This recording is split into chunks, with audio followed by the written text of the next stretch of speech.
Donc Jade, selon toi, pourquoi tu ne plais pas? Alors, je ne plais pas parce que j'ai décidé de vivre ma vie en tombant le masque.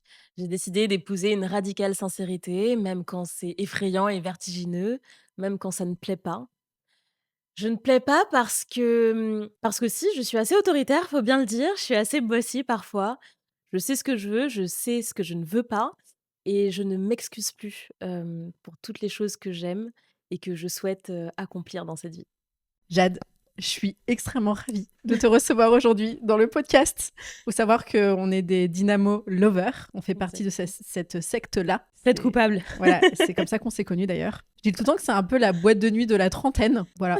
Et ça crée des amitiés qui sont trop cool. Et je sais que tu as beaucoup de choses à dire et j'avais trop hâte de t'avoir ici. Donc, Merci. bienvenue parmi nous. Merci beaucoup, je suis ravie d'être là, merci de me recevoir. En tout cas, on passe une partie de notre vie à apprendre à plaire. Et l'autre, on essaye de se retrouver, ou de se trouver tout court d'ailleurs. Et aujourd'hui, avec toi, on va explorer un peu ce chemin-là, celui qui mène à la vérité, quand Mmh. on enlève le masque, quand on passe du doute à la confiance, et du rôle à l'identité, et finalement, comment on redéfinit notre définition du succès. Donc on a beaucoup de choses à se dire aujourd'hui, Sacré un programme. sacré programme. Je vais tâcher d'être à la hauteur de cette bande-annonce et Exactement. j'ai hâte d'avoir cette conversation. Mais avant de commencer, je voulais qu'on se mette un peu dans un petit mood, Mmh. et j'avais envie de te faire tirer une petite carte. Je sais pas Waouh! si t'es une adepte un peu des oracles ou. Écoute, j'en ai un à la maison, c'est un oracle de mythologie. Ah, Voilà, ok. c'est mon petit côté, intello, tu vois, mythologie grecque et compagnie, philo. Mais je ne connais pas celui-ci, donc j'ai hâte de tirer. Écoute, c'est l'oracle de lumière. Eh ben, écoute, on Donc y va! c'est assez positif. On aime Donc, la lumière! je pose mon micro et je t'en fais. Tu vas prendre la carte qui t'attire le plus, ok? OK, let's go.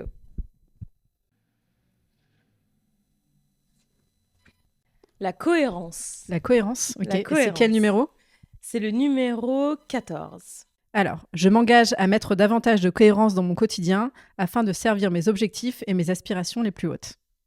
Que dire si ce n'est on est pile dans le thème finalement. C'est Tu vrai? vois, ça marche ces petites choses. Hein. Eh, comme quoi? J'aime beaucoup. J'aime beaucoup. Cohérence, congruence, ce sont des termes que j'affectionne parce que je pense que justement c'est révélateur de à quel point on est dans sa vérité, à quel point nos actions sont alignées avec nos émotions, nos croyances, nos valeurs, etc.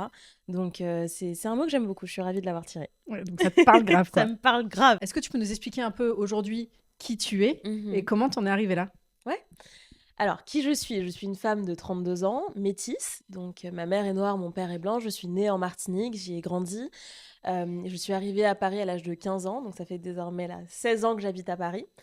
Euh, et donc, qui suis-je? Je suis quelqu'un de passionné, de sensible, d'esthète, qui peut être bouleversé par une conversation ou par un coucher de soleil. Qui aime voyager, qui aime connecter, qui aime discuter, qui aime s'inspirer des joyaux de ce monde. Ce que je fais comme métier, alors j'ai plusieurs casquettes. Je suis écrivaine, donc j'écris des livres de philosophie pratique, de développement personnel aux éditions Erol. Je suis coach exécutive, donc en gros mon job c'est d'accompagner des leaders, que ce soit des managers, des entrepreneurs, des artistes, des sportifs, etc. Dans la performance, l'épanouissement et l'alignement de leur vie personnelle ou professionnelle. Et puis j'ai une troisième casquette, donc je crée du contenu, j'ai un podcast, un compte Instagram et tout un tas de plateformes où je prends la parole finalement sur les sujets que j'affectionne comme le leadership, la performance, l'épanouissement, le bonheur, etc. Donc j'ai pas mal de casquettes, je suis bien occupée. Je suis passionnée de danse, passionnée des comportements humains. Je pense que voilà, ça, c'est une bonne fiche Un bon résumé. Oui, d'identité. déjà, c'est. C'est dense, hein? Je pense que Je tes l'ai sorti journées, d'une traite. elles sont bien remplies, tes journées, dis-moi. Bien remplie. Tu Ouais, dois ouais. pas t'ennuyer. Et tu penses que tu as toujours été comme ça ou c'est quelque chose que tu as cultivé, que tu as développé au fil du temps? Je pense que j'ai toujours été comme ça. Qu'ensuite, j'ai eu une période où j'ai réfréné ces élans-là et je les ai mis un petit peu sous cloche. Ok. Et que là, je redécouvre et je revis pleinement et je reviens à ce que j'ai toujours été. Et pourquoi, à un moment de ta vie, finalement, tu as mis tes aspirations sous cloche? Bah Alice, c'est pas à toi que je vais le dire. Je pense que pourquoi la société, les parents, les mecs, tu vois, Mm. il y a tellement de choses finalement qui invitent une femme à se mettre sous cloche. C'est vraiment cette espèce de piège dans lequel on tombe, de vouloir plaire, de vouloir satisfaire, Mm. de vouloir cocher les cases, de vouloir être parfaite. Mm. Euh, et le problème, c'est que j'ai été très performante à ce jeu-là. Ok. Et donc, quand on est performante à ce jeu-là, on développe une forme d'addiction à la validation extérieure. Et ben, j'ai dû me désintoxiquer de ce sentiment-là, tu vois. Et donc, le temps de faire ça, bah, effectivement, j'ai été un petit peu sous cloche. J'ai rendu la copie parfaite à plein de niveaux. Mm. Et j'ai performé un petit peu cette perfection-là. Euh, mais en fait, c'est pas souhaitable. Ça booste ton ego, mais en fait, tu ne te rends pas compte qu'en même temps, ça t'emprisonne et Mm. ça t'empêche d'être pleinement toi. Parce qu'un être humain qui est pleinement soi, il est sûrement pas Non, parfait, c'est tu clair. vois. Mais après, c'est vrai que quand on te voit, on pourrait se dire c'est encore l'élève parfaite. Ouais, ouais, Parce que ouais. en soi, tu coches un peu toutes les cases, on va dire, de la société, dans le sens où tu es sportive, Mm. tu es intelligente, tu es performante dans ton travail, bah, tu es en couple, enfin blablabla, bla, bla, bla, tu es jolie, Mhm. bref. Et on se dit, quand je te regarde, je dis, bah c'est elle la fille parfaite. Mm. Et quand je te dis ça, ça résonne comment toi? Tu vois, émotionnellement, quand tu as dit t'es encore la fille parfaite, il y a un petit fragment à l'intérieur de moi qui s'est crispé parce que je vois ce que tu veux dire et je ne peux pas nier que par rapport au code de la société Mm. actuelle, je continue à performer et à être un bon petit soldat. Et en même temps, je sais quel a été le parcours Mm. pour incarner cette version-là de la lumière. C'est-à-dire qu'en fait, je continue à cocher des cases extérieurement, c'est-à-dire Ok. quand on me regarde de l'extérieur. Néanmoins, intérieurement, en fait, je coche plus du tout les mêmes cases. Je te Ok. donne un exemple. Il y a 10 ans, j'étais en CDI dans une start-up. Euh, J'avais le bon diplôme, la bonne relation amoureuse, j'habitais à Paris. Donc, ça pouvait ressembler à ce que j'ai aujourd'hui. Néanmoins, je détestais mon job en salariat. J'avais une espèce de fatigue, d'usure atroce du corporate bullshit, donc du monde de l'entreprise que personnellement je détestais et par rapport auquel j'avais vraiment un rejet total. Euh, je me rejetais aussi physiquement, je n'aimais pas mon corps et typiquement je faisais déjà du sport mais je faisais du sport pour changer, je faisais du sport pour me réduire, je faisais du sport pour essayer de rentrer dans des carcans toujours plus étroits et rigides, Mm. alors qu'aujourd'hui je le fais pour libérer mon énergie, je le fais pour aimer mon corps, ce qui n'est pas tout à fait la même Mm. chose, je le fais pour me sentir pleine de vitalité et de force. Ok. Tu vois, donc en fait ça peut ressembler à la même chose, mais intérieurement c'est vécu différemment. Et je voudrais aussi dire ça à toutes les femmes qui nous écoutent, que en fait ce qui compte finalement à la fin de la journée, c'est pas de se dire est-ce que je continue à performer ou non certains codes, est-ce que je continue à cocher ou non certaines cases, c'est comment est-ce que moi je le ressens et comment est-ce que moi je le vis. C'est vraiment de revenir à soi et de ne pas regarder les choses avec le vernis extérieur, mais réellement avec la sève intérieure. Mm. Tu En vois. fait, c'est se poser la question de savoir finalement est-ce qu'on le fait pour soi ou est-ce qu'on le fait pour les autres. Exactement. C'est un peu à chaque fois toute la limite qui est là. Après, c'est un travail de chaque instant, j'imagine. Oui. Et c'est un travail aussi de construction. Oui. Parfois, il y a des retours en arrière, Oui. il y a des avancées. Enfin, c'est un chemin qui est absolument pas linéaire. Toi, tu penses que tu as eu un déclic, parce qu'il y a quelque chose qui a fait où tu t'es dit, OK, ça, je supporte plus, faut que ça change, faut que ma vie, elle change. Hmm. Alors, il y a eu plein de moments déclics. C'est vrai que je fais partie de ceux qui pensent que les transformations de fond se construisent dans la répétition de plein de petits déclics Mhm. invisibles plutôt que de grands raz-de-marée ponctuels. Donc moi, je crois beaucoup au travail sur soi en continu. Je crois beaucoup à la thérapie en continu. Je crois beaucoup à la cumulation de micro-choix courageux tous les jours. Mhm. Et que finalement, c'est comme ça qu'on se transforme en profondeur. Mhm. Maintenant, je pense qu'il y a eu des moments clés, évidemment, quand j'ai démissionné à l'âge de 23 ans pour monter ma boîte. Et finalement, je suis entrepreneur depuis, donc Et ça prendre un fait risque 11 à ce ans. moment-là, en Et plus. prendre un risque Mhm. à ce moment-là, mais qui est un risque mesuré, parce que bon, voilà, quand on a 23 ans, on n'a pas non plus grand-chose Oui. à perdre. Il faut aussi remettre les choses en perspective et aussi pouvoir reconnaître ses privilèges. Parce qu'à ce moment-là, je peux encore compter plus ou moins sur le soutien de mes parents. À ce moment-là, j'ai un petit peu d'argent de côté. À ce moment-là, voilà. Donc c'est un risque qui est vraiment mesuré. Euh, Donc je pense qu'il y a eu des moments pivots, donc ce moment où je démissionne de mon corporate job pour me lancer dans l'entrepreneuriat. Je pense qu'il y a eu un deuxième moment pivot au moment où je reprends mes études à HEC pour vraiment faire le métier de mes rêves, à savoir accompagner les gens sur tout le volet comportement humain, philo, sociaux, dev perso, etc. Ça a été un moment effectivement clé parce que ça a été vraiment le point de départ de la construction de ma carrière de rêve, où vraiment je me lève et que le lundi matin, c'est mon jour préf. Il y a eu aussi des moments pivots, bien sûr, dans ma vie amoureuse et amicale, où finalement on fait le tri, on se questionne, on se dit est-ce que c'est vraiment ce que j'ai envie de vivre ? Est-ce que je suis dans telle ou telle relation parce que j'ai peur de pas retrouver mieux, de pas être aimée de cette manière-là, d'être abandonnée, d'être rejetée, d'être critiquée pour ce choix-là, de ne pas être comprise. En tant que femme, on cherche tellement à être comprise. Oh là là, on va être comprise de tout le monde, tout le temps. C'est De clair. nos amis, de nos parents, du monde. Ouais. En fait, c'est pas nécessaire. C'est pas nécessaire. Comprise ou validée, plus, tu vois. Exactement. D'ailleurs, c'est quoi ton rapport au regard des autres ? Comment tu le vis ? Alors, je pense que pendant longtemps, j'ai vu le regard des autres comme une source de souffrance, comme une menace, comme une source de jugement. Je dirais qu'aujourd'hui, j'ai un rapport beaucoup plus nuancé au regard des autres. Je pense qu'il peut être bien sûr une entrave si on ne s'en est pas libéré et si on attend justement du regard des autres qu'il soit uniquement un regard de bienveillance, de validation, etc.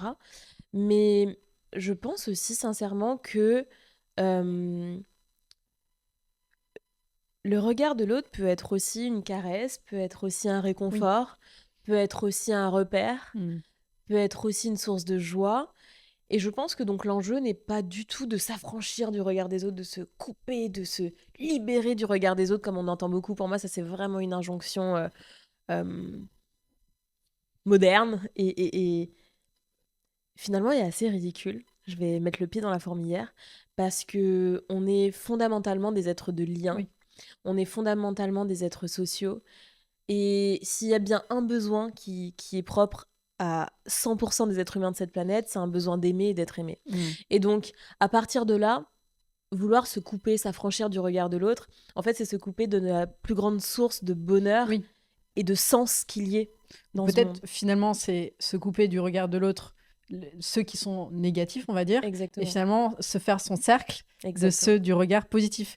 Et c'est aussi avoir le courage de couper avec ces regards qui ne nous apportent plus des bonnes choses, pour ensuite passer sur des regards, en effet, qui nous apportent de la bienveillance et que nous aussi, en retour, on leur apporte de la bienveillance et qui nous tirent vers le haut. Et c'est vrai que cette étape-là, elle n'est pas facile. D'ailleurs, avec tout ce côté, tu vois, du regard de l'autre, etc., nous, en tant que femmes, je trouve qu'on se construit beaucoup de masques que nous impose un peu la société. Tu disais tout à l'heure le masque de la bonne élève. Il y a plein de masques et on peut d'ailleurs avoir plusieurs masques auprès de la société. Exactement. Et c'est un peu comme un oignon, tu vois, avec plein de couches. Et finalement, on se met tellement de masques, on s'impose tellement de choses. Et je trouve surtout en tant que femme qu'on peut se retrouver à 30 ans ou même plus jeune ou même plus tard à se dire mais qui suis-je ? Qui suis-je vraiment, tu vois ? Et ça, c'est un truc à la fois, cette histoire de déconstruction du regard de l'autre et qui va avec cette histoire de masque. Et quand tu t'en rends compte, oh mon Dieu, tu te dis mais qui suis-je ? Qu'est-ce que j'aime ? Qu'est-ce que je veux dans la vie ? Et tu te retrouves complètement paumé. Et je pense que c'est là aussi tu peux avoir un déclic et tu dis là, il faut que ça change parce que sinon je vais droit dans le mur. Et finalement, quand on arrive à ce constat-là, qu'est-ce que tu fais ? C'est très juste. Je pense que la question de l'identité, at some point, elle remonte et que ça peut être extrêmement choquant et vertigineux pour une femme. Par exemple, j'imagine bien une femme, tu vois, 35 ans, qui a été pendant 10 ans en couple. Elle a rencontré son chéri sur les bancs de la fac. Elle est restée 10 ans en couple. Et puis en fait, un matin, elle se réveille à 35 ans et elle se rend compte qu'en fait, elle s'est complètement modelée au contact de l'autre, par rapport aux désirs de l'autre, par rapport à la famille de l'autre, par rapport aux codes sociaux de l'autre. Et en fait, elle se lève un matin et se dit mais qui suis-je ? Qu'est-ce que j'aime ? Qu'est-ce qui me fait vibrer ? Et elle n'a pas les réponses à cette question. Et ça peut être extrêmement angoissant. Et donc là, la réponse, en un mot, c'est vraiment l'introspection. D'ailleurs, mon premier livre, Le Manifeste Journal aux éditions Erol, c'est un livre que j'ai dédié à cette thématique. C'est vraiment, OK, comment je fais pour apprendre à me connaître. Parce que ce n'est pas quelque chose qu'on apprend à l'école, ce n'est pas quelque chose qu'on apprend en entreprise, ce n'est pas quelque chose qu'on apprend dans la famille. Donc finalement, on est assez dépourvu, démuni face à cette question de qui suis-je ? Et donc, vraiment, dans le livre, notamment, je partage tout un tas d'exercices déjà d'écriture, parce que je crois vraiment à la force du journaling, et je C'est trouve que clair. l'écrit est un outil hyper puissant. Oui, ça te permet de poser les mots en fait sur ce que tu ressens Exactement. et aussi d'une certaine manière de prendre du recul dessus et d'évacuer, tu vois, des choses. C'est écrit, c'est fait. Allez, hop, je passe à autre chose. C'est tout à fait ça. Et souvent, je donne cette métaphore-là, c'est-à-dire que si vous regardez votre main ici, bah, vous pouvez pas voir le détail de votre peau, de vos doigts, etc. Mm. Si vous mettez ici, tout à coup, il y a une espèce de mise au point Ouais, grave. oculaire où bah, je vois mes traits de main, je vois ma bague, je vois mes ongles, etc. Et ben c'est exactement ça l'écriture. C'est mettre suffisamment à distance Ouais. pour pouvoir observer avec plus de lucidité, plus de précision, et donc avoir les prises de Ouais, conscience c'est qui clair. sont liées à Oui, ça. parce que parfois, c'est genre le brouillard dans ta tête. Genre, il y a Évidemment. 40 000 idées qui pop. Et moi, en tout cas, personnellement, je me suis mis, tu vois, au journaling, enfin, en tout cas, à l'écriture, parce que je le fais pas au quotidien, etc. Mais dès que j'ai trop de choses dans la tête, personnelles, professionnelles, etc., je vais les écrire. Mm. Et là, d'un seul coup, ça devient plus clair. Et tu vois, quand tu passes aussi par des moments un peu compliqués, le fait de l'écrire, déjà, ça rend la chose réelle. Tu vois, c'est pas que Exactement. dans ta tête. Et aussi, on évacue, on passe à Exactement. autre chose. Et ça, je trouve que ça aide beaucoup aussi, tu vois, dans ce genre de moments qui peuvent être intenses, d'introspection, de qui je suis, etc. Mm. Voilà, c'est quelque chose qui aide, quoi. Enfin, moi, en tout cas, ça m'a énormément aidé. Ça, Et parce c'est qu'en top. fait, finalement, tu vois, on se rend compte qu'en faisant ces activités-là, en se reconnectant à soi, en trouvant aussi du temps pour soi, parce que c'est hyper important, bah, tu vas aussi connecter avec des gens qui finalement sont un peu dans le même mood que toi. Et je C'est trouve ça. qu'après, on s'élève toutes vers le haut. Typiquement, tu vois, moi, j'ai 35 ans. Mhm.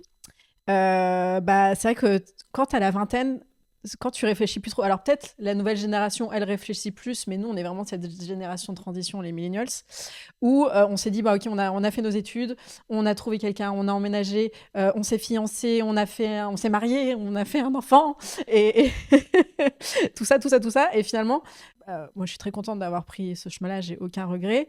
Mais tu te dis, est-ce que ma vie aurait été différente ou est-ce que si j'avais un peu réfléchi, tu vois, et si j'avais pas été dans ce tunnel-là, est-ce que j'aurais fait les choses différemment? Bon, maintenant c'est fait, Mm. c'est fait. Mais toi, on va dire, toi, ça a été quoi ta construction là-dessus? Est-ce que toi aussi, tu as été dans ce Ah, tunnel? Est-ce que tu t'es dit ça et finalement tu dis non, c'est peut-être pas ça que je veux et donc tu t'es remis en question? ouais. Enfin, c'était un peu quoi tes clés là-dessus? Oh waouh, ok, là on y va, là on y va vraiment. On rentre dans le vif On du rentre dans le sujet. vif du sujet. En fait, moi j'ai un espèce de fonctionnement que j'ai unlock quand j'étais à Bali, où en fait moi je vais au bout du bout du bout du bout du bout du tunnel. Je sais que c'est un cul-de-sac, hein. Ok. Je sais, hein. Ah ouais, tu le sais. J'y vais, j'y vais, j'y vais, j'y vais, j'y Mhm. vais. Et en fait, vraiment, au moment où je vais, entre guillemets, faire la connerie définitive, Ok. je me dis, oula, attends. Et je commence à me poser les vraies questions Ok. courageuses. Et en fait, quand je dis, je sais que c'est un cul-de-sac, en fait, c'est pas tout à fait exact. Au fond de moi, mon gut, tu vois, genre mon intuition dans mes tripes, je sais que c'est pas la bonne direction. Genre, quand il y a un doute, il n'y a pas de doute. Souvent. Ouais, mais j'aime pas trop cette phrase. Ok. Parce que je pense que parfois, le doute est bienvenu, Oui. même si t'es dans une voie positive. Ok. Tu vois, donc j'aime bien la Ok, relativiser ok, un petit ok. peu. Mais je pense qu'il y a vraiment deux parties en nous qui souvent sont en bras de fer, alors qu'en fait on pourrait les harmoniser. C'est-à-dire que souvent, mon intuition, dans mon ventre, dans mon cœur, je sais qu'une voie n'est pas la mienne. Mais par-dessus ça, il y a une autre partie de moi qui est tout à fait valable aussi. C'est juste que je ne l'ai pas assez peut-être rassurée, mon mental, qui me met des couches de peur, qui me met des couches de conditionnement, qui me met des couches de croyances limitantes, qui me met des couches de blocage.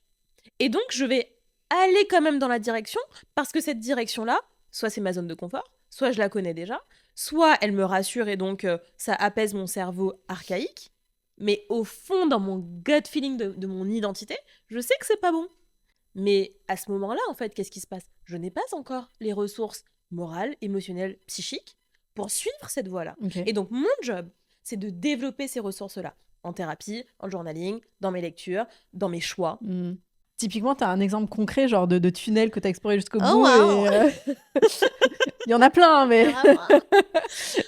Bah, je pense que, sans trop rentrer dans les détails, mais je pense que le domaine où je suis allée le plus loin dans ce schéma-là, c'est les relations amoureuses. Hmm. Parce que il y a un vrai bras de fer chez moi dans mes aspirations amoureuses. Ok. Et je pense que j'ai beaucoup de paradoxes et d'ambivalence dans mon rapport au couple, à l'amour, aux hommes. Ok. Je te donne un exemple, c'est que, par exemple, dans ma relation de couple, j'aspire vraiment à vivre une amitié très profonde avec vraiment de la complicité, du rire, de la confiance. euh, voilà, vraiment que d'une certaine manière, mon mec, c'est un peu mon meilleur pote. Ok. Et en même temps, il y a une part de moi qui aspire à vivre un amour romanesque, romantique, magique, presque passionnel. Et donc, ce bras de fer-là, tu vois, il peut parfois m'amener à donner une chance à une relation et à aller au bout du bout, à y aller à fond. Hein. Alors qu'au fond, je sais que ce que j'aspire à vivre ne sera pas possible avec ce partenaire-là. Ok. Mais je vais me laisser peut-être embarquer là-dedans et puis aller au bout du truc, tu vois. Et alors que au fond, comme je te dis, je sais. Mais ça, c'est quelque chose aujourd'hui que je referais plus. Mais tu Ok. vois, quand je repense à la Jade d'il y a quelques années, ça, c'est typiquement quelque chose que je Ouais, faisais. bien sûr. Bon, après, c'est vrai que au fur et à mesure où on grandit, tu vois, on prend l'expérience et on sait un peu plus ce qu'on veut. Ce qui n'empêche que ça reste quand même très compliqué, là, si on est sur le thème des relations. Tu vois, personnellement, j'ai vécu 12 ans en couple. Mm. J'étais jeune, hein. J'étais en couple à partir de 22 ans, etc. Je me suis construite là-dessus et je me suis jamais trop posé de questions. Aujourd'hui, ma vision de l'amour et du couple est complètement différente.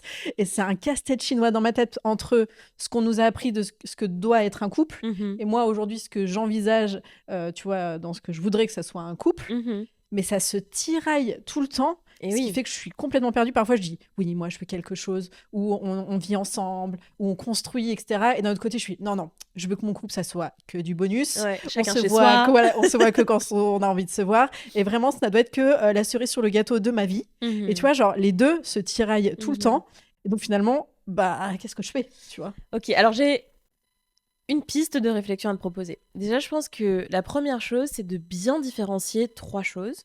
L'amour, la relation amoureuse et le couple. Ce n'est pas la même chose. L'amour, c'est vraiment un sentiment, une valeur, une émotion. C'est-à-dire que c'est quelque chose finalement qu'on ne décide pas vraiment. La relation amoureuse, déjà, c'est un cran un petit peu différent. Ok. Elle est choisie, consentie. On décide de s'élancer avec quelqu'un ou plusieurs personnes dans l'exploration de l'amour, de ce ressenti, de cette émotion, de cette valeur. Et puis le couple est encore quelque chose de différent. C'est une construction sociale qui, par définition, prend racine dans plein d'autres choses. La société, l'argent, le quotidien, le partenariat, c'est encore autre chose. Et donc, c'est déjà de se, encore une fois, revenir à soi et de se regarder avec une sincérité radicale dans le miroir, de se dire, aujourd'hui, déjà, dans quel registre est-ce que je suis ? Est-ce que je ressens de l'amour ? Est-ce que j'explore une relation amoureuse ou est-ce que je construis un couple ? Ok. Et on voit bien que c'est pas les mêmes verbes C'est vrai. et c'est pas les mêmes choses. Exactement. Donc déjà, il faut se demander par rapport à soi, attends, où est-ce que j'en suis ? De quoi est-ce que je suis capable aujourd'hui ? Et de quoi est-ce que j'ai envie ? Le désir, questionner toujours son désir véritable. Ouais, bien sûr. Et surtout, en tant que femme, ne pas s'oublier dans la relation. Exactement. Parce qu'il y a aussi tout ce côté-là, genre, tu sais, le glow-up post-rupture, Ouais.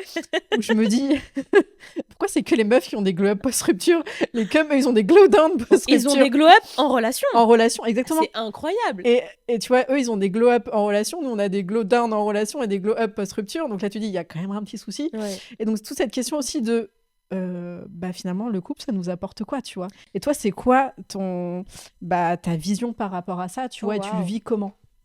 Alors, je vais répondre à cette question dans 2 secondes, mais tu me fais penser à quelque chose qui m'a marqué, que j'ai vu il y a pas très longtemps dans le book club d'Oprah. Elle a reçu, son nom m'échappe, mais l'écrivaine qui a écrit le livre Mange, prie, aime, qui a été Ah oui. ensuite adapté, etc. Je pourrais pas t'aider sur les noms, je suis très très nulle pour ça.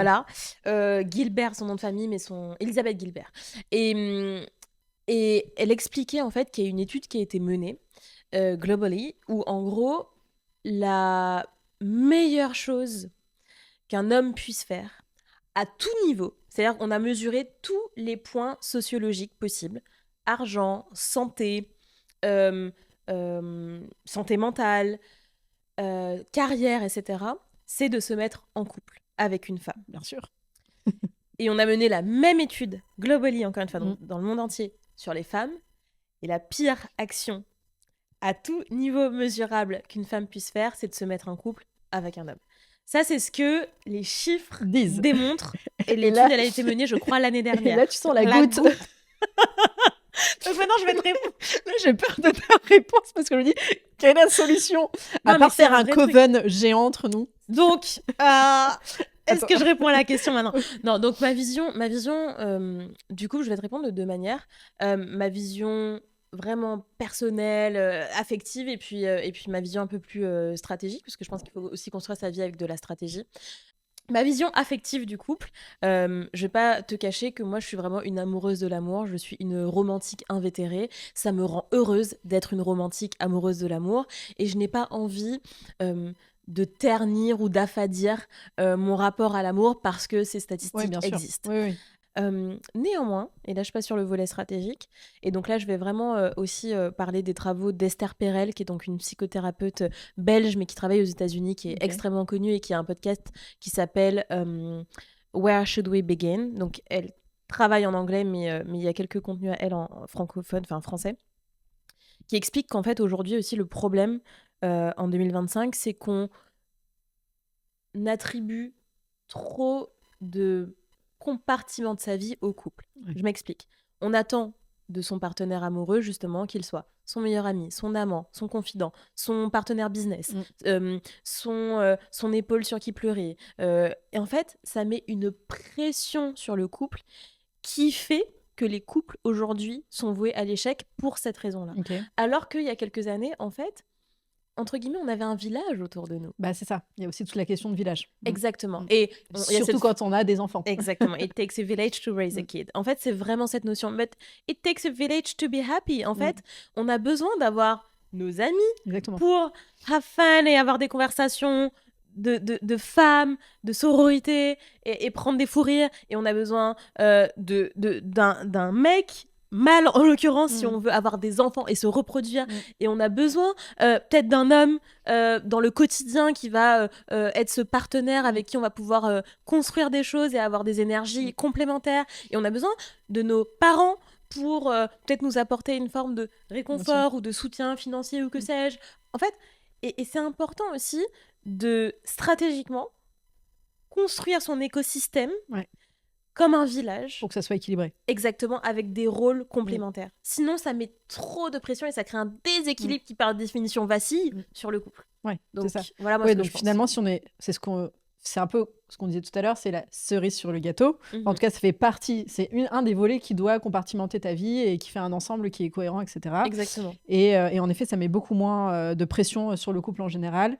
C'est juste en fait revoir un peu notre vision du couple, telle qu'on l'a instaurée au fur et à mesure du temps, quoi. C'est ça. Après, je dirais que c'est plus la ganache que la cerise, parce que je suis quand même, tu vois, une amoureuse invétérée. Non, bien sûr. Et en plus, à partir du moment, en plus, quand tu as des enfants, etc. Et c'est peut-être aussi être plus réaliste sur ce qu'on veut dans un couple aussi, mieux communiquer et aussi revoir ce qu'on nous a appris.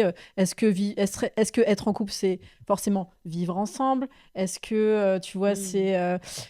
un amour qui est exclusif. Enfin, tu vois, maintenant, je pense que les nouvelles générations, elles explorent différents types d'amour, différents types de formes, différentes manières de vivre l'amour qui sont peut-être au cas par cas, voilà, plutôt que celui qu'on nous a imposé qui était peut-être plus celle de nos parents où tu vivais à deux, après tu avais les enfants, etc. Enfin, toutes ces questions qu'on ne s'est pas posées à l'époque, qu'on aurait dû se poser. Qu'on aurait dû se poser. Et qu'on peut se poser d'ailleurs aujourd'hui, tu vois. Je pense qu'il y a vraiment autant de couples que d'options possibles. En fait, tu vois, je pense qu'il y a vraiment tout à créer à partir du moment où deux personnes prennent la décision, encore une fois, de construire leur version du couple. Ouais, exactement.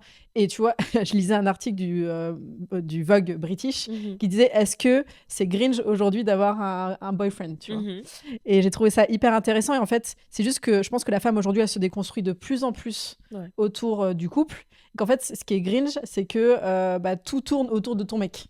C'est ça. Donc, en fait, finalement, c'est un peu ça. C'est vraiment ça. Plein de volets dans ta vie et aussi ce volet-là qui est cool, mais qui ne doit pas être le centre de ta vie. Totalement. Et l'une des manifestations de ça, et par rapport auquel j'invite aussi les personnes qui nous écoutent peut-être à revoir la manière dont elles font ça, c'est que quand vous retrouvez vos copines pour un verre le vendredi soir, peut-être que sur 2 heures de discussion, on peut attribuer peut-être que 20 minutes au mec. Exactement. Et le reste du temps, parler de nos business, parler de nos activités, parler de nos rêves, parler de nos voyages, parler de notre dressing, j'en sais rien. Mais d'autres choses, notre santé, par exemple, aussi. Il y a Ouais. beaucoup de tabous autour de ça. Les femmes parlent assez peu de ça. Il y a beaucoup de... Et ça, tu vois, on le fait. Enfin, en tout cas, on nous a appris à ce que nos conversations tournent beaucoup autour de nos mecs et des mecs ou de nos histoires, etc. Et en tout cas, moi, c'est vrai que c'est un truc que je fais tout le temps avec mes copines. Je fais bon, ok, on a eu les 15 minutes réglementaires sur lesquelles maintenant on passe à autre chose, tu vois. Mais bon, en tout cas, ça fait une bonne transition sur la réussite. Parce que finalement, pareil, c'est une chose, je trouve qu'entre femmes, on parle pas assez. Notre vision de la réussite, qu'est-ce que la réussite, en fait? Et je pense que toi, enfin, tu as une vision de la réussite qui ne doit pas être forcément classique, parce que nous, on nous a appris que la réussite, c'était une réussite professionnelle et aussi, ce qu'on vient de dire, une réussite dans son couple. Toi, pour toi, c'est quoi la réussite? Vaste sujet. Vaste sujet qui est la réussite. L'un de mes sujets vraiment préférés.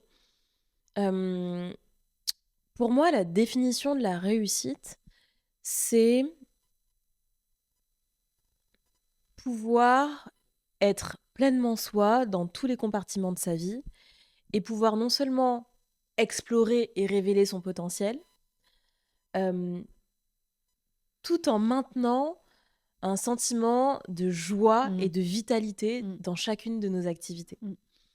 Donc évidemment que dans les critères de réussite, il va y avoir l'argent, le confort matériel, parce que on vit dans une société qui est basée sur des échanges monétaires, donc extraire cette notion-là de la réussite, ce serait s'installer dans une forme de précarité qui n'est pas souhaitable.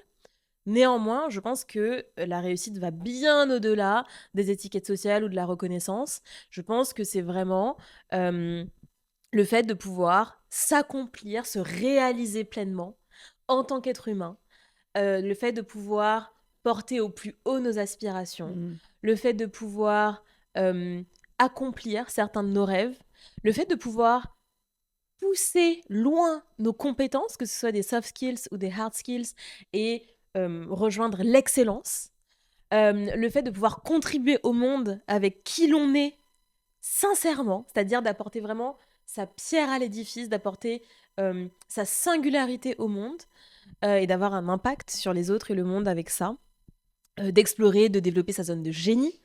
Pour moi, voilà, c'est vraiment ça, réussir, et de se lever le lundi matin avec joie et passion. Ça, c'est un bon symptôme, tu vois. Moi, je suis 100% alignée avec cette vision. Et je pense que, tu vois, la mienne, elle a beaucoup évolué au fur et à mesure du temps. Moi, au début, la réussite, c'était la reconnaissance, je pense. Si tu étais reconnu pour ce que tu faisais, c'était pour moi le goal de la réussite. Aujourd'hui, mais ma vision, elle a tellement changé. Je pense que vraiment, la réussite, pour moi, c'est en effet de pouvoir se lever le lundi matin, excité. Moi, parfois, je me couche le soir en disant vite, vite, vite, vite, faut que la nuit passe parce que j'ai trop de trucs trop sympas à faire demain. Et ça, c'est. En fait, ça va avec la définition du bonheur, tu vois. Mais en effet, aujourd'hui, j'estime que j'ai réussi. Alors, encore une fois, rien n'est linéaire dans la vie, hein. En tout cas, aujourd'hui, j'ai réussi parce que je me lève le matin en faisant des choses qui me plaisent. Après, pareil, tu vois, j'ai 35 ans, j'ai aussi une réussite matérielle avant qui me permet aujourd'hui de faire exactement ce que j'ai envie de faire, sans faire attention aussi au regard des autres. Il y a eu ce gros travail-là. Et je pense que, je le dis souvent en tant que femme, mais parce que je pense que c'est différent par rapport aux hommes, c'est qu'on s'autorise pas forcément du tout à cette réussite-là. Parce que on est toujours dans cette idée d'injonction, tu vois, et donc à cocher des cases, tu vois, et aussi cette case de la maternité, qui est une injonction en plus, et tu vois, quelque chose qui fait que ça peut entraver aussi cette envie, toi, de réussite, qui peut être très compliquée et puis qui peut aussi rendre très, très malheureux. Et donc, je suis d'accord que c'est pas toujours facile, tu vois, de se dire ok, je me lève tous les matins en faisant quelque chose qui me fait plaisir parce que tu as tellement de choses autour qui gravitent et une charge mentale en tant que femme. C'est quelque chose qui est pas facile. Donc c'est facile toujours à dire dans le micro ce genre de choses, tu vois, en disant bah fais ce qui te plaît en fait, c'est facile. Donc tu vois, je suis toujours un peu nuancée aussi parce que c'est des choses qui sont à mettre en place qui sont pas toujours faciles. Et qu'il y a quand même beaucoup de facteurs pour arriver à cette notion de réussite là, tu vois. Je sais pas ce que t'en penses, mais en fait, je pense que la réponse, elle est dans le propos. C'est-à-dire que fais ce qui te plaît, n'est pas monte ta boîte et bosse de chez toi et lance un podcast. En fait, encore une fois, attention aux nouvelles injonctions qui prennent juste un nouveau masque. De girl boss. D'entrepreneur, de je sais pas quoi. En fait, non. Fais ce qui te plaît. Pour certaines femmes, fais ce qui te plaît, c'est être maman full-time. Exactement. Fais ce qui te plaît pour une autre, ça va être directrice marketing dans un grand groupe. Fais ce qui te plaît pour une autre, ça va être d'avoir une ferme avec des chèvres. Fais ce qui te plaît, ça va être de lancer un podcast. Mais encore une fois, attention à ne pas tomber dans un autre extrême qui est en fait le même problème, mais qui porte un autre costume. Donc encore une fois, j'aimerais vraiment déculpabiliser les femmes. Si ce qui leur plaît n'est pas en phase avec les codes de la société à un instant T, parce que ces codes, ils ne font qu'évoluer, exactement comme les standards de beauté. Donc ça, c'est le premier point. Le deuxième point, je voudrais aussi déculpabiliser les femmes si elles n'ont pas encore de réponse à « qu'est-ce qui te plaît ?» Parce que c'est extrêmement difficile d'entendre la voix de nos désirs lorsqu'on l'a étouffée toute notre vie. Donc déjà, il faut réaffûter les capteurs pour entendre ce désir et ensuite transformer en action ce désir, en élan de vie, en projet, en construction. Mais déjà, il faut faire ce travail. Donc attention, allons-y étape par étape. Et donc, je pense qu'il est vraiment, en fait, le message le plus important, c'est de dire que la réussite est vraiment propre à chacun et chacune, et que donc l'enjeu n'est pas de trouver une version de la réussite qui nous inspire et de dupliquer, mais encore une fois, je suis désolée, il n'y a pas de shortcut, il n'y a pas de raccourci, il n'y a pas de trucs et astuces, non, c'est revenir à soi, avoir le courage d'entendre les réponses, déployer le plan d'action stratégique pour faire émerger ces solutions-là, et construire encore et encore et encore, parce qu'effectivement, tu l'as dit, rien n'est jamais établi forever. Donc en fait, tu dois refaire et refaire et refaire. Et finalement, c'est ça, vivre. C'est se réinventer encore et encore. Mais on pourrait voir ça comme, un peu comme le mythe de Sisyphe, tu vois, il faut reporter la pierre à chaque fois et donc du coup, je suis jamais arrivée. Non, au contraire, ça veut dire que chaque jour, tu as une nouvelle opportunité de te réinventer, de créer, de progresser, de te réaliser, de t'accomplir sous un jour nouveau. Mais c'est génial, c'est ça en fait qui donne envie d'être en vie. Et d'ailleurs, je sais qu'il y a beaucoup de femmes, tu vois, qui se parlent mal, qui ont un peu cette petite voix toxique dans leur tête, ce qui a été mon cas pendant longtemps. Quel conseil tu peux leur donner pour un peu shifter cet état d'esprit ? Oh waouh! Alors déjà, bon, je sais pas s'il y a une seule personne sur cette terre qui n'a plus du tout cette petite voix. Donc oui, déjà, non, je voudrais bien dire sûr. que... Mais tu vois, il y a quand même des gens Voilà. qui, de facto, se parlent plutôt bien. Oui. Moi, je sais que j'avais un discours 100% négatif sur moi. Là. Et le jour où j'ai commencé à poser la question, toi, tu te parles comment dans ta tête ? Et que je me suis rendu compte qu'il y a des gens qui se parlaient bien, j'étais choquée. Ouais. Je veux dire, je pensais que tout le monde se parlait comme ça. Bah moi, je suis un peu dans ta team. Moi, à la base, je suis un petit peu dans ta team, c'est-à-dire que j'ai une forme d'intransigeance vis-à-vis de moi qui... on l'a dit, c'est lié à ce besoin de perfection, etc., qui m'a aussi amenée à être ma plus grande critique, vraiment la mean girl dans ma tête. Aujourd'hui, c'est un petit peu différent, même si je continue, mais parce que je le choisis aussi, à avoir, encore une fois, une forme d'exigence éthique et morale et comportementale vis-à-vis de moi, que je souhaite conserver. Donc cette voix, elle est quand même hyper exigeante, elle n'est jamais complaisante, elle est bienveillante, mais elle n'est pas complaisante. Mais je dirais que ce qui aide, tout simplement, c'est de travailler l'estime de soi et l'amour de soi. Donc c'est vraiment un travail thérapeutique de fond, c'est-à-dire de décorréler sa valeur. Quand je parle de valeur, je parle du regard que tu portes sur toi, je parle de ton rapport à ta dignité, je parle du respect à ton égard, vraiment dans l'estime de soi pure et dure. Donc de décorréler ta valeur de tes actions, de tes réussites, de tes échecs. C'est-à-dire qu'en tant qu'être humain, tu as une valeur intrinsèque. Rien que le fait d'être en vie et d'appartenir au genre humain, tu as une valeur intrinsèque. Et donc, c'est vraiment de muscler ce qu'on appelle cette sécurité ontologique, cette sécurité intérieure, pour ne pas vaciller lorsqu'on a des revers dans la vie, pour ne pas vaciller lorsqu'on n'a pas été à la hauteur, parce qu'on n'est pas toujours à la hauteur, parce qu'on est profondément imparfait, parce que parfois on est même... moche dans nos actions, dans nos pensées, dans nos croyances. Et c'est aussi comme ça qu'on apprend. Et c'est aussi comme ça qu'on apprend. Et donc, c'est de porter sur soi vraiment un regard bienveillant. Et donc, le shift, peut-être, c'est de cette petite voix, de la voir comme la meilleure amie, profondément aimante, mais aussi profondément exigeante. C'est-à-dire que je pense que le piège, justement, c'est de tomber dans une forme de bienveillance molle, qui serait en fait de la complaisance, qui est une fausse solution. Parce qu'au fond, encore une fois, le corps sait. On peut se raconter toutes les histoires qu'on veut dans la tête. Dans notre corps, on sait. Donc si tu adoptes une espèce de petite voix super sympa mais factice, ça va pas solutionner ton problème. Par contre, si tu cultives une véritable éthique que tu transposes en voix à l'intérieur de toi, qui est hyper exigeante, mais aussi hyper aimante, là, je pense qu'il y a une voie qui est intéressante à explorer. Ok. Ah, c'est intéressant. Bah écoute, je vais essayer parce que c'est vrai que maintenant, à chaque fois que je me parle mal, je me dis non, non, non, non. Et là, je me reparle bien. Mais en effet, j'essaie quand même de rester exigeante avec moi-même Bah oui. et surtout, comment dire, sincère. C'est ça. Je pense que c'est ça qui est important. Radicale sincérité. Mais en tout cas, maintenant, je m'insulte plus, tu vois, déjà. C'est déjà pas mal. High five. C'est déjà une bonne chose.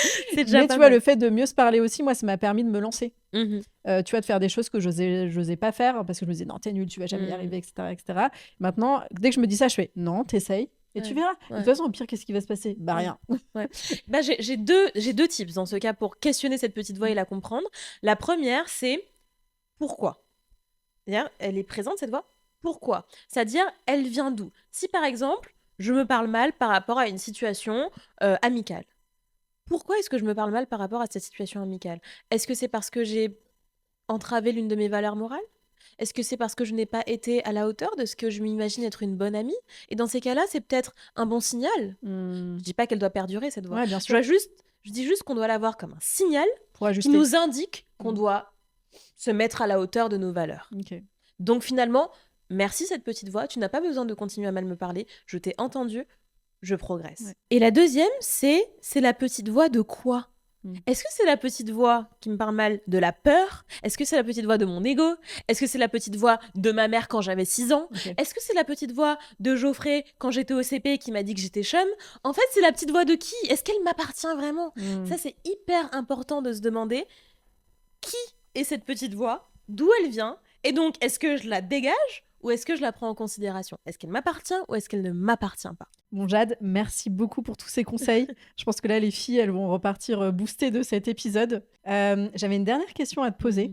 C'est si tu devais écouter quelqu'un à ce micro, quelqu'un qui pour toi est une badass, ça serait qui? Alors, je pense à mon amie Clarisse Abguenienou. C'est vraiment une badass dans tous les sens du terme. Une méga Championne sportive. olympique de judo, évidemment.